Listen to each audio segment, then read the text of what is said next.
This is of course the sixth video on this channel, and the bonus part of the quadratic equations mini-series, which is the proof of the quadratic theorem, which I'll explain in a little bit.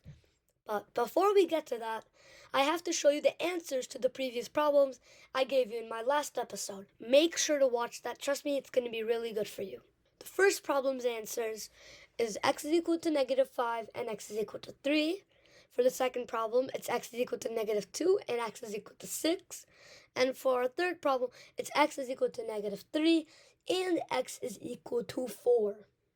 Before I start the proof though, one big favor from you all. Please remember to smash that like button and hit that subscribe button for more really good content that I hope you're going to enjoy a lot. So, let's get on to the proof. The proof of this equation, / the quadratic formula, starts by the general quadratic equation. ax squared plus bx plus c is equal to 0. With that written down, it's time to go on to the actual first step of solving this equation to turn into the quadratic formula. Divide both sides by a. So we divide a on everywhere on each side. So what we get is x squared plus bx divided by a plus c divided by a is equal to 0, because 0 divided by anything is of course equal to 0. Our third step is to move this constant term. Yeah, I call it constant term because these are just arbitrary constants. Look at my first video in the series if you want more help. And move that to the right side. So what we're going to get then is x squared plus bx divided by a is equal to -c by a. Now what we want to do after this is make it into a perfect square. So we have bx by a.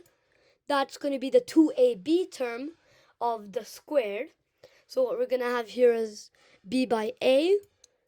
So we should have b by 2a because it's 2ab. And since the a could be like the x and the b would be like b over a. Now make sure don't get them confused. A plus b whole squared, that's just a formula. This is the proof, so I just hope you don't get confused by that. What we're going to have is b divided by 2a whole squared. Add that to both sides. Our result is going to be x squared plus bx by a plus b divided by 2a whole squared is equal to -c over a plus b by 2a whole squared. Our next step after this is making this into the square form, a plus b squared.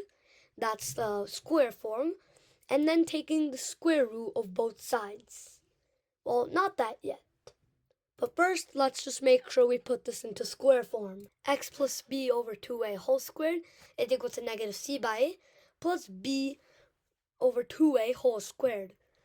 Our step after that is going to be simplifying this side to a more agreeable form. In this step, what we're doing is we're simplifying the equation to make this, so when we add both sides, it's going to be much easier.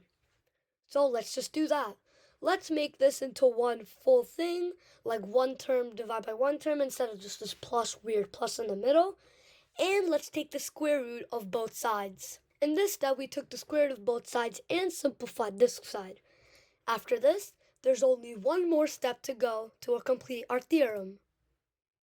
And that is to put b minus 2a, or b over 2a, my bad, on the right side and simplify it a little bit more, put like a common denominator to get our quadratic formula.